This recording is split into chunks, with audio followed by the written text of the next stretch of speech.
What's up, guys? It's your boy Wimpy back with another podcast. And today we're going to be talking about the philosophy of law and freedom. All right. So, a lot of people claim that America is the land of the free. Okay. Which is fair. Okay. But if so, then why does the United States have the highest incarceration rate in the world, both in total numbers and per capita? All right. As of recent data, the U.S. has roughly 2 million people in prison and jail, with an incarceration rate around 530 to 550 people per 100,000 people. This is significantly higher than other democracies and even authoritarian states. We have higher incarceration rates than communist countries, authoritarian states, totalitarian states, which is crazy, you know? So if we're the land of the free, then why do we have the highest amount of people in the world who are not free? It really starts to make you question things, okay? So why is it so high?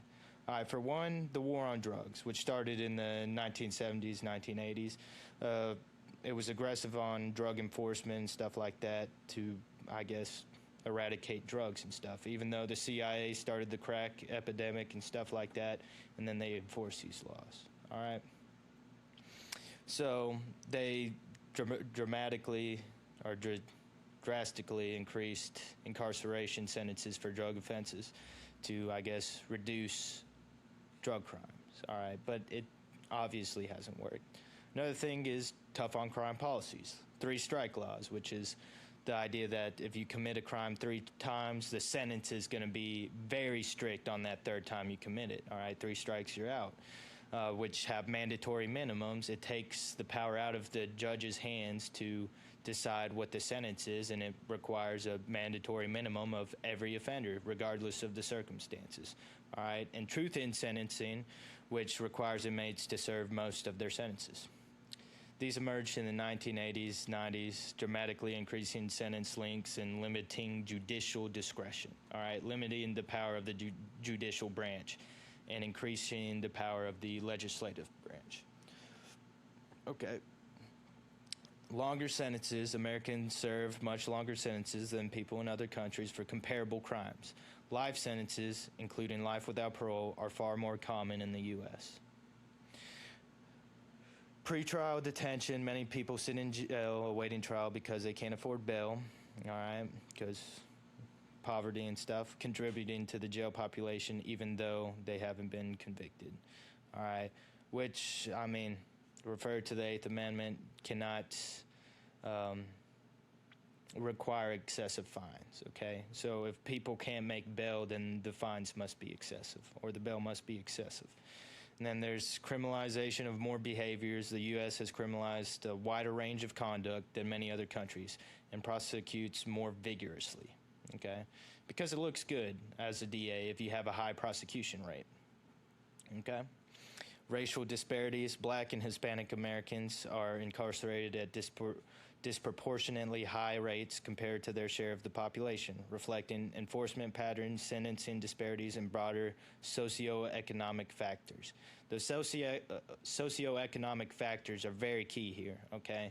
So if you grow up in poverty, which is disproportionate according to ethnicity, then you are more likely to commit crimes, okay? Which we'll get into Dostoevsky's view of that later, but that's there, all right? Just something to think about. All right, and then here's a big one, political and economic factors, all right? Tough on crime has been politically popular, and some argue prison systems and related industries have economic incentives to maintain high incarceration. Private prisons, police unions, and prison guard unions heavily lobby the government for tough on crime policies. Why? Why do private prisons, police unions, and prison guard unions heavily lobby the government for tough on crime policies? Why? Because it's their jobs, all right? If nobody's committing crimes, we don't need police officers. There goes their jobs, okay? If nobody's incarcerated, nobody's committing crimes, we're not throwing people in jail, prison guards don't have jobs, all right? Private prisons, all right? They're not very large. They're blown out of proportion a lot of time, and they don't spend a lot of money in lobbying. They spend millions of dollars in lobbying, but that pales in comparison to something like AIPAC. They still have an incentive. Empty beds in a prison means you're not going to be making money. All right, you want to fill those beds up, which means you need stricter laws and tough on crime laws that send people to prison for longer sentences. Okay. A good example here, all right, the California Correctional Peace Officers Association, CCPOA, is the most prominent example. It's been one of California's most powerful political forces for decades. At its peak, it spent $7 to $8 million per election cycle and was instrumental in supporting three-strike laws and opposing sentencing reforms in the 1990s and 2000s. Three-strike laws, all right, This hits home for me because this three-strike law would apply to me in my case if convicted, okay? So the California Correctional Peace Officers Association, they had to put peace in there. I don't know, so it makes their dick feel bigger, I guess. But they want three-strike laws. They want tough on crime punishment, okay, sentences, so that they have a job. Okay, they're unionized. They need a job. If nobody's in prison, they don't have a job. All right, so that's why they spent $7 to $8 million per election cycle to make sure that these laws stay strict, that these three-strike laws are still a thing. That way, they have a job. And who cares if people have to suffer because they want a job? That's just the way of the world. That's how it works. All right, so that's something to think about. All right, who has an incentive in strict laws? All right, but I mean it's a lot broader. Okay, prison jobs in rural communities, contracts for prison service, food, healthcare, phone system, commissary. All right, so that's big. I didn't touch on that.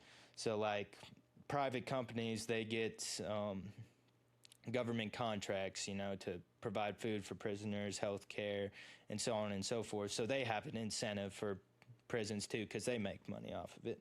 Bail bond industry, that's big, even though obviously, like I said before, people can't afford bail a lot of the time. That's why they have to sit in jail before trial, even if they aren't convicted. You could be innocent but still be sent to jail if you don't have money to pay bond. Well, then you're going to sit there for several months because it takes a long time. Hell, they could just keep on pushing your sentence back, too, till they decide that you're innocent, okay? And then there goes, a year of your life, several months of your life, and then what does the government do? Oh, our bad, okay? Sorry we arrested you and took 6 to 7 months of your life. Okay. But that's fine. It's all fine. All right. The prison industrial complex exists, which is basically all this together. But it's less about companies explicitly lobbying for more prisoners and more about structural incentives, political dynamics, and many dispersed interests that benefit from the status quo rather than a simple money for legislation scheme. So yeah, that's the big misconception here is the idea that, there's these private prisons who are spending billions of dollars to make sure that laws are strict. It's not that entirely. Yes, they do lobby millions, not billions, not hundreds of millions, not a whole lot, and they're not much. It's like 8% of prisons are private. So they're not that huge. But on a broader scale, prisons employ a lot of people, and there's prison guard unions, right? Police, they need a job too. There's police unions. If there's nobody committing crimes, they're out of a job, all right? All these incentive, district attorneys, right? If they're not prosecuting people, they're out of a job too, and it looks good when they prosecute people. A big example in the last election cycle, Kamala Harris, when people go and dig up dirt on her, they found that she refused to allow evidence that proved one of the people she was prosecuting was innocent. She refused to allow that evidence out because it would make her look bad, all right? And then, of course, whoever she was prosecuting, their ass was on the line. But she don't care. It's all about looking good, all right? Prosecuting more people because it looks good for you. It looks better for your political career, all right? A lot of politicians start out as DA prosecuting people, okay? So it's just it's taking all these different things and putting it all together. A lot of people benefit from the status quo of tough punishment. All right. So here's the problem we are faced with. All right. More laws and stricter laws reduce freedom. All right. So that's the equation here. Ultimate freedom means you can do whatever you want. All right. But obviously, we can't allow that to happen. If we just allowed people to go around killing people, things wouldn't be all that great, all right? So we have to have laws to enforce rules, okay, to make sure people don't step out of bounds, to try to reduce crime because, I mean, obviously, we haven't perfected the art of eradicating crime. It's still going to happen, but the idea is that tough crimes would reduce, or tough policies on crimes would reduce crimes. But we got to decide what are crimes, right? What are crimes? And does this reduce passing laws that reduce freedom, all right, for people, is that beneficial? All right, would the safety that this law produces be worth it? Okay. So would reducing some freedoms be worth the safety? Which could be true, yeah. But if you go too far, you'll get to a totalitarian state where everything might be safe, but you can't do anything, all right? You can't do anything. Can't even think because you might hurt somebody's feelings. Can't even speak your mind because you might hurt somebody's feelings. All right, that would be an extreme example, all right? Getting rid of the freedom of speech to reduce hate speech, I guess, so that you could protect the feelings of others, all right? So would the safety of not having your feelings hurt be worth losing the freedom to speak your mind, all right? So that's one thing to think about, all right? Why do we have laws, all right? Should laws be based on morals, okay, which is where we're going to get into the philosophy of it. And should the existing laws be strict in order to deter crime? All right, so does strict laws deter crime? All right, but we'll start at, like, what are laws? Like, what makes a law a law? All right, so there's two theories here that I'm going to bring up. I'm sure there's infinitely more, but natural law theory and legal positivism. Natural law theory argues that law must be grounded in moral principles or higher order natural laws. Thinkers like Aquinas believe unjust laws aren't truly laws at all. This tradition sees a necessary connection between law and morality. Okay? So a law has to be moral. All right, so obviously you can't murder people, all right, out of jealousy or envy because that's not morally right, all right? And then we can get into the argument, like, who decides what's moral, all right? Nietzsche wrote a brilliant book called Beyond Good and Evil, like, dissecting this whole idea. Like, the majority of people, the society decides what's moral, what's right and wrong, but society could be wrong. So we have to be objective when it comes to moral, all right? And then I brought this up in previous podcast, analyzing good and evil, kind of like Beyond Good and Evil, but objectively, we could classify good as joy and evil as suffering, all right? But naturally, all right, so natural laws, naturally, we have suffering, all right? This comes with living, but unnecessary suffering, all right? We can reduce that, all right? So that's the basis of it, all right? And then it gets a lot more complicated from there. So, like, what laws would reduce suffering, and would it actually work in practice, all right? But that's the idea of natural law theory. The opposite of that is legal positivism, which separates law from morality, arguing that law is whatever valid authorities have enacted according to proper procedures, all right? HLA, Hart, and Hans Kelsen are key figures here. On this view, even unjust laws are still laws, though we might have more reasons not to follow, okay? So, like, a good example of this is, like, drug laws, all right? So a lot of people, a majority of, well, I wouldn't say a majority, but a large population in America smokes marijuana, all right? But that is illegal, all right? You could be sent to jail for that in a lot of states. Now, yes, things are being changed. All right, drug laws are becoming more lax. A lot of states are starting to legalize marijuana. But like morally, people think, hey, marijuana doesn't affect me. It doesn't hurt anybody. It relaxes me. It helps me. You know, some people have medical marijuana and stuff like that for conditions. So they're like, well, this law isn't moral at all. This has just been put in place by people who aren't even alive anymore.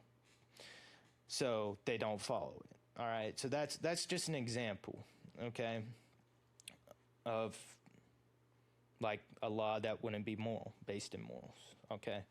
So that's just the ideas there. All right. So you got to decide, like, should we just have laws just because they're laws, because the authorities made them into laws? All right. And then you could argue, yes, we can elect politicians that represent our interests to pass laws that are in our best interest, right? But then that presents a bigger problem. All right. So, like, here's a problem with democracy. All right. The majority of people elect officials, right? But what if the majority of people hate a minority of people? What if the majority of people want laws that directly harm the minority of people? All right. So this is a problem with democracy. It alienates the minority. That's why our founding fathers gave us individual rights. All right. Individual rights that protects individuals from the majority who elect officials into government to pass laws that would restrict their individual rights. All right. The rights are not supposed to be infringed upon. Okay. Although our government does try to find ways around the Constitution, particularly with the freedom of press. All right. As we saw in 2020 with the Twitter files, that the government actively worked with Twitter. We at least know Twitter for sure, probably a lot more other media companies, to silence people pertaining to COVID and the Hunter laptop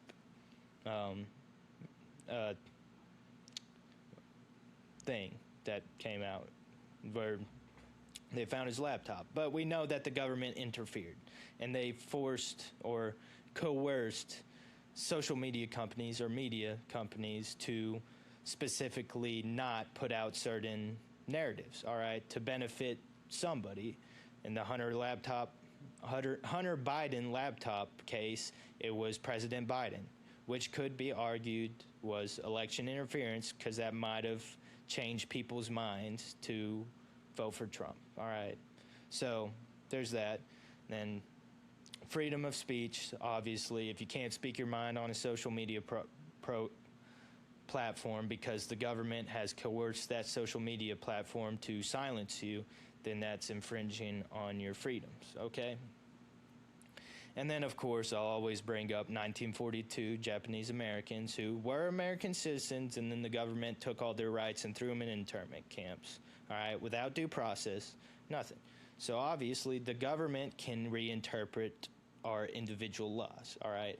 And then the government, I guess you could argue, is the majority of people, all right? So then there's that. There's that whole argument that the majority of people's interests might not be best for the minority. And then you could even argue that the politicians don't even work for the interests of the majority of people. They work for the interests of the wealthy businessmen that lobby, give them money, donate to them, APAC, you know, those interests. All right. So it's a messy business. All right. And it would behoove you not to get drug into all that. Got to focus on what you can control and focus on your morals. All right. Being a better person. All right. Whatever that means to you. Okay. So, yeah. All right. But do stricter laws reduce crime? All right. So we get around the whole morality thing and we just get straight into laws. All right. We have laws. All right. Whether they're based on morals or not, they're there. Okay. So do these laws that have minimum sentences, all right, that have strict sentencing, harsh punishments, do they reduce crime? All right. What the research generally shows is that certainty matters more than severity. All right. The likelihood of getting caught has a much stronger deterrent effect than the harshness of punishment. A 50% chance of a moderate penalty deters more than a 5% chance of a severe one. All right? So basically what that's saying is that if the criminal or if the person knows that for sure he's going to get caught, then he's not going to commit the crime, all right? As opposed to making the crime more severe, then they still have the idea that, okay, I can get away with this, all right? Which makes sense psychologically, all right? This is one of the most consistent findings in criminology, all right? So that's one thing, all right? Certainty matters more than severity, all right? Diminishing returns on sentence length. Research suggests that increasing prison sentences beyond a certain point has little additional deterrent effect. Going from 2 to 5 years might deter some crime, but going from 10 to 20 years doesn't seem to deter much more. Criminals often don't think they'll get caught, or they discount future consequences heavily. So, I guess the idea behind that is like after a certain amount of increasing these sentences, it doesn't do a whole lot. And that makes sense, all right? When you're looking at it and you're like, well, I could either spend 10 to 20 years in prison, 10 years in prison or 20 years, it doesn't really matter, all right? Because either way, that's a really fucking long time, all right? And then, of course, certainty over severity, there's still the idea that you might get away with it, all right? So, yeah. Some laws work better than others, all right? Laws that are clearly communicated, consistently enforced, and perceived as legitimate, that's very key, perceived as legitimate, tend to be more effective. Drug laws with mandatory minimums, for example, haven't significantly reduced drug use despite harsh penalties. All right. So the legitimacy of this. We just talked about this, but a lot of people don't see that the drug laws are legitimate, right? Because it's not based on a moral principle, all right? They think that, and rightly so, they think that they have the right to do whatever they want to their body, all right? If the marijuana relaxes them, they think that it's their right to be able to smoke marijuana, all right? The government doesn't have the right to enforce that. So that's why they continue to break these laws, because they don't see these laws as being legitimate, all right? Very important here, all right? That's why we have to refer back to natural law theory. If people perceive these laws as legitimate based on, like, concrete moral principles, then people would be more apt to follow, all right? All right, so strict laws don't really reduce crime, all right? But what does? What does reduce crime more effectively? The evidence suggests these factors matter more than harsh law, all right? So swift and certain, not necessarily severe consequences. The idea that if I do this, I am for sure going to be caught and punished, then that would stop you from committing the crime, okay? That would deter it, all right? And it doesn't necessarily have to be severe, all right? So, yeah, I mean, that's pretty self-explanatory. You can think about that yourself. I can't really think of a good example right now. I guess we could take the extreme, like murder, all right? So a lot of people commit murder thinking they'll get away with it, all right?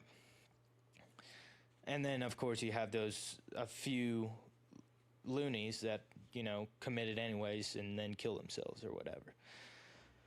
But, you know, if people, it didn't even have to be severe, but if they knew, like, I killed this person and then I'm for sure, like, the next day, going to go to jail for a year, they probably wouldn't do it. As opposed to, might get caught, but if I play all my cards right, if I do everything right, hide all the evidence, I'm never going to get caught, but the sentence is going to be 25 years, they're more apt to do that, okay? So that's basically what that means. Visible policing and community engagement, all right? So I guess that would fit into swift and certain. But here's the problem with that. We have to encroach on more freedoms, all right? Here's where the surveillance state comes in. There's recent examples of police police agencies using facial recognition programs and data collected from phones to prosecute people, which has sparked a whole lot of debate in the legal community. All right, now defense attorneys are very upset about this, and for this one example I'll use is New Orleans. All right, the legislative government of New Orleans banned the police agencies from using data collection software and facial recognition programs. What they did instead was outsource it. All right, they bought data from data brokers. All right, for instance, like the location of your cell phone. All right, they can buy that. All right, and everything, all the data on your phone, they can buy that. And data are facial recognition systems, so like the cameras wherever on the street lights or stoplights and stuff, they can use that, but they just buy it. They buy it from third parties, all right, businesses. And the idea behind that is that doesn't break your Fourth Amendment right, the right to no search without warrant. They argue that if you buy it, then they own that, all right? So that's how they get around the Fourth Amendment. So then in the end, you're not going to have a Fourth Amendment at all if they can just buy your data from a company. All right, and then some other examples, I believe it was in New York City where the police department just went to the fire department who had the same, I believe it was either facial recognition software or data collection software to just do it for them, to run all these faces through and stuff, suspects through for them. And then they can just say, oh, it wasn't us doing it, it was the police department or the fire department, and they just gave it to us. So that the government can find a way around your rights, all right? Whenever they've seen fit, they have all the power, and their power continues to grow. But in theory, all right, let's say the government did watch you all the time and knew exactly what exactly you were doing all the time, all right, which is where we're kind of heading towards in the near future. That would actually reduce crime, all right? Because people would know for certain that the government's always watching them, so they're going to be on their best behavior. I believe Larry Ellison is quoted with saying that, and he is the CEO of Oracle, all right? And Oracle and Palantir, they're data collection companies and stuff like that. All right. So it could be a problem. All right. So, yes, just like communism, if it's in the right hands, the power won't be abused, and then society would be in harmony. But the problem is always, what if the people in power abuse this software? What if they use it for their own gains, to persecute political opponents, all right, to get rid of people who are inconvenient to them, all right, whistleblowers, stuff like that, all right? So that could lead to a totalitarian state, all right? So it's two paths here, all right? In the right hands, it could almost certainly eradicate crime because people would know that they'd be caught for sure. On the other hand, it would empower the people in power to become corrupt and destroy any competition before it ever grows, all right? Literally shit straight out of 1984, all right? Big Brother is always watching. Okay, so next, economic opportunity and social programs. So poverty, yes, increases crime, all right? So like low-income neighborhoods have high crime rates because the idea is that if your life is miserable, you don't have a whole lot of money, you don't have anything going for you, you don't have nothing to lose. So what does it matter if you commit a crime? Well, you got to eat. And if you can't get a job, all right, or you can't afford rent, or if you live on the street, what does it matter if you go and steal stuff, all right? So the environment, you're a product of your environment to a certain extent. Well, all the way, really. You are a product of your environment. So, yeah. And I'm about to bring that up, but the other thing would be addressing root causes: poverty, education, mental health, addiction. Mental health and addiction, huge, huge factors here, all right? Like, veterans, for example, people with PTSD. There's many movies out there of people coming back with PTSD and then going crazy and killing somebody, or going crazy and committing all these crimes. and stuff like that because their head's been just fucked up, all right? And then you got your NFL players who get CTE and then start murdering people and stuff because their brain got fucked up, all right? So yeah, those would be the root causes of crime. Like what would move somebody to commit a crime? If they have everything they need, if they have a loving family, if they have a job they love, if they have a house, if they have a stable living environment, they don't really have a desire to commit a crime, all right? Why? Why would they commit a crime, all right? So yeah. And then rehabilitation and reentry support. All right, so this is a lot more beneficial than sending people to prison, which we're about to dissect, okay?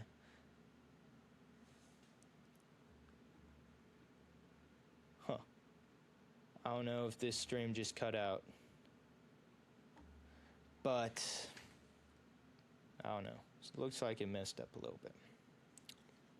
All right, so crime and punishment. Dostoevsky's book that I'm reading right now, Crime and Punishment, Part 3, Chapter 5, he talks about this, all right? He says, through one of the characters, crime is a protest against the abnormality of a social order, okay? So if a society has a high crime rate, then that just reflects that the society is fucked up. The social order is fucked up, all right? So just like I was saying, if a society provided everybody exactly what they needed, the ability to buy a home, the ability to not be in poverty, to have a loving family and a community that supports them, and treats them for mental health and addiction, then they would have no desire to commit crimes, right? So high crime rates is just a reflection of the society. That just shows how sick the society is, all right? And that's basically that. I mean, it's not a crazy idea, all right? It's just there, you know? It's just something to think about. Now, do prisons reform criminals, okay? So the idea here in America, especially with the tough on crime laws, 3-strike laws and stuff like that, is if we just beat the shit out of these people, if we send them to prison for a long time, they will not commit crime anymore, all right? We'll just punish them so harshly that they'll be forced to obey us. Does that work, all right? The term for it is recidivism, all right, which means basically a convict recommitting a crime after they've been convicted and punished, okay? Recidivism. So, do prisons reform criminals? The short answer, not very likely, at least not in the U.S. Most evidence suggests American prisons are more likely to make people worse than better. The recidivism data says that about 2/3 of released prisoners are arrested within 3 years, and roughly half return to prison within that time. If prisons were successfully reforming people, we'd expect much lower rates. Okay, so what's the end goal of these prisons? All right, so these people commit a crime, and the idea is we have to punish them. We have to beat them down so that they're forced to obey us. And then the idea is that once they get done being beaten, they will come out and they will be law-abiding citizens because they don't want the crap beat out of them again. But obviously this doesn't work. 2/3, more than half, well more than half of prisoners are rearrested within 3 years. Okay, so it doesn't work. So why do U.S. prisons often fail at reform? All right, they're designed for punishment, not rehabilitation. Most American prisons focus on incapacitation and retribution. Retribution is key here. People like that. That makes them feel emotionally good, all right, to see retribution, all right? But retribution doesn't always have the best outcomes, all right? So if prisons were rehabilitation programs exist, but are often underfunded, overcrowded, or unavailable, all right? So we're so focused on punishing people and not rehabilitating them. We just want to feel good for punishing people, making sure people get what they deserve, all right? That feels good emotionally. All right, criminogenic environments. Criminogenic. All right, that's an interesting word there. All right. prisons can be crime schools, all right, where people learn criminal skills from criminal networks and adopt prison survival behaviors that don't translate well to society. Yeah, who would have guessed? All right. So there's movies about this, and of course, movies aren't real, but they reflect reality. All right. Just like the myths that I've talked about, there's a deeper meaning to them. The Shawshank Redemption, one of my favorite movies. All right. It was a Stephen King novel. Well, the guy that went to jail, he was innocent. All right. He was convicted for murdering his wife. Come to find out, spoiler alert here, he didn't kill his wife. But when he went to prison, that's when he actually started committing crimes. And that was the actual quote in there. He says, like, outside, I was a law-abiding citizen, but now that I'm in here, I'm a criminal. All right, paraphrasing there. And then you have Shot Caller. All right, this guy, he has a vehicular manslaughter because he was drinking and driving, and then got in a car wreck because he ran a stoplight. Well, of course, they sent him to prison for it. And, well, while he was in prison, he was forced to join gangs to survive. And then once he was joined the gangs, he was stuck in it forever. And now he has to kill people in order to stay in the gang. And you just have to watch the movie. It's a great movie, okay? So, yeah, prisons actually can be crime schools, can teach you how to be a better criminal because you have to survive in prison. Trauma and mental health. All right, prison conditions, violence, isolation, dehumanization can cause or worsen mental health issues and trauma, making successful reentry harder. All right, so you get trauma when you go to prison. Some bad shit might happen to you, and then you come out, and now you're mentally fucked up. All right, now that you're mentally fucked up, you might go insane and rob a store or kill somebody because you have PTSD or something, okay? Might cause you to commit more crimes, all right? Making society worse. Loss of skills and connections. Long sentences mean people lose jobs, skills, family ties, and social networks that help them with reintegration, which when they come out, they don't have family, they don't have connections, they can't get a job. Well, now they're forced to survive, and those survival skills that they learn in prison, they will use in the real world, i.e. killing people, stealing, and doing whatever it takes to survive. There's barriers after release. Criminal records create massive obstacles for employment, housing, and education, and even voting. These barriers push people back toward crime. What I've been saying. Lack of support. Reentry support is often minimal, blah, blah, blah. People don't have money. Same problems. Same thing. All right. So what works better? What's the solution here? Obviously, strict crimes, all right, stricter punishment on crimes doesn't deter people from committing crime. All right?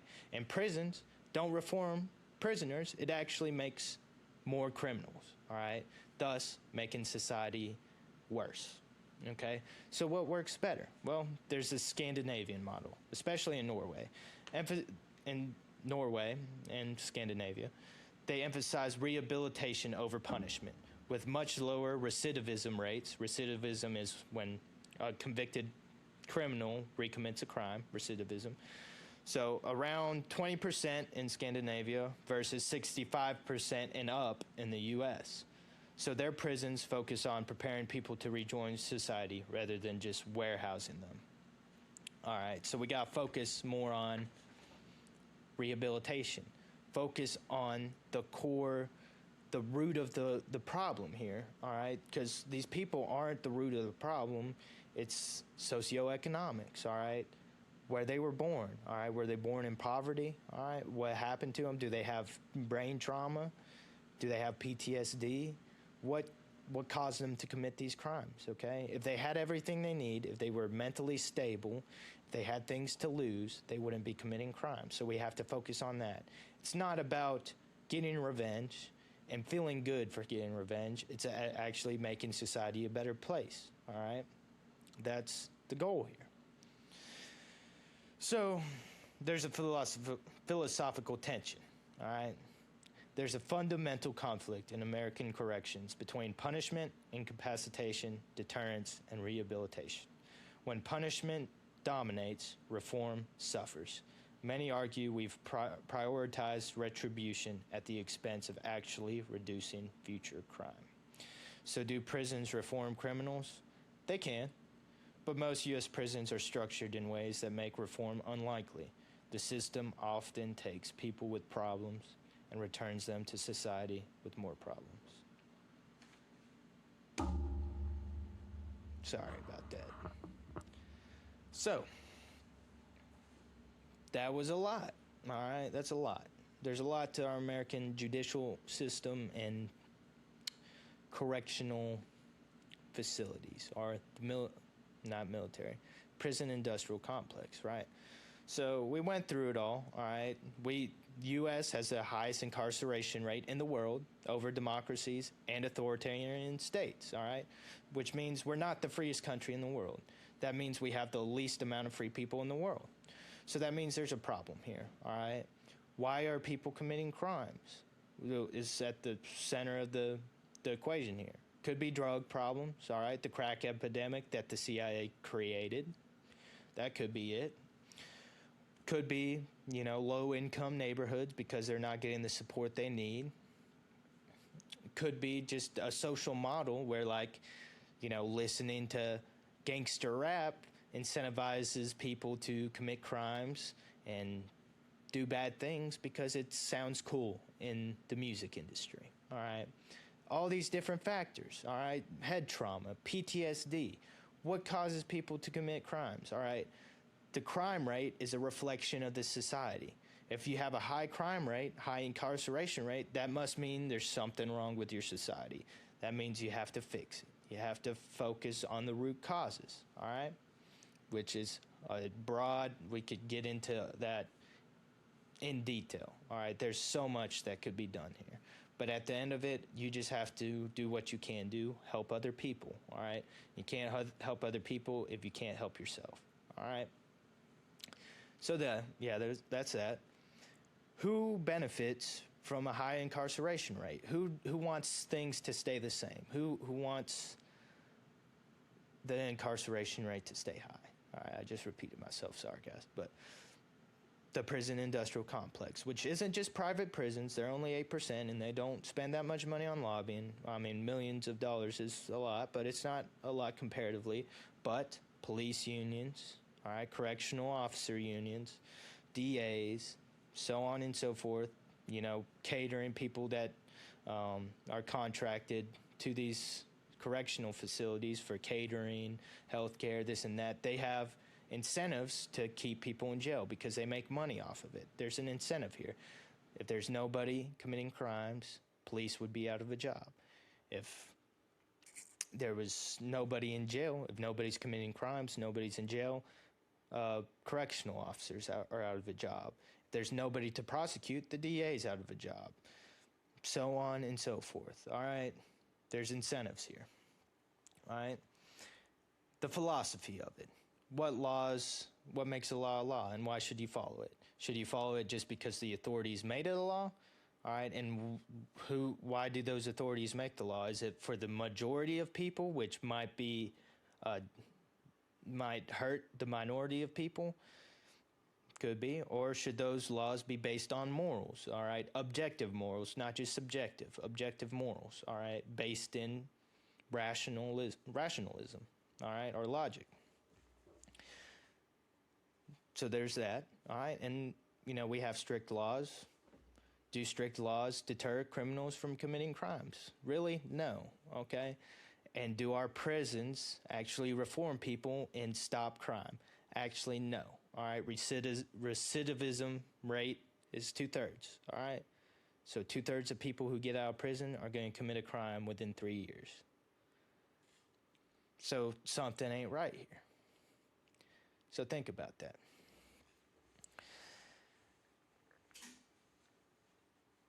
And yeah, my bad again, guys. That's that. That's a long video. I hope you guys stuck through with it. If you feel like it, drop in the comments, talk shit, put in your input. You think people should just be hung for drug charges and stuff, that's fine. If the 3-strike laws are morally justifiable, that's fine. Sure, all right, you're entitled to your own opinion. But this is the evidence here. The evidence suggests that the current system isn't reducing crime. Prisons aren't reducing crime, stricter laws aren't reducing crime, and our society is fundamentally broken because there are so many people in prison. So we got to do something about it. Could it be that mercy could be the answer? I don't know. Dostoevsky seems to think so. And the Brothers Karamazov, beautiful novel, always bring it up. In the end, I mean, there's a trial for murder, but in the argument, the defense attorney for the guy on trial is arguing how, if you punish this guy, it's only going to build resentment, all right? And that resentment's just going to lead to more crimes, and he's going to feel resentment towards those who punished him. Or if you give him mercy, he will feel obligated to fulfill that mercy, to give back to the community because he was shown mercy. Okay? Maybe mercy is the answer. Maybe loving your enemies is the answer. Maybe forgiveness is the answer. All right? All this stuff that Jesus said. Judge, do not judge, or you too will be judged. And with the same measure you judge, it will be judged to you. Are you judging people when you've committed the same thing? All right? Are you condemning people to go to prison when you've done the same thing? All right? Or things that might even be worse? Maybe. The second guy that arrested me, he was kicked out of Rabun County, or forced to resign out of another county because body cam footage went missing. So, that's another problem. Why do we have police officers who are committing crimes and sending people to jail for crimes as well when they get to walk free? Why do we have a two-tier justice system? Why do some people get to walk away from heinous crimes like torturing people or raping kids? Why do they get very light sentences or no sentences at all, and even promotions and more money, while others have to go to prison to feed the prison industrial complex? Think about it. All right. Just food for thought. But yeah, have a good day, guys, and stay out of prison, I guess.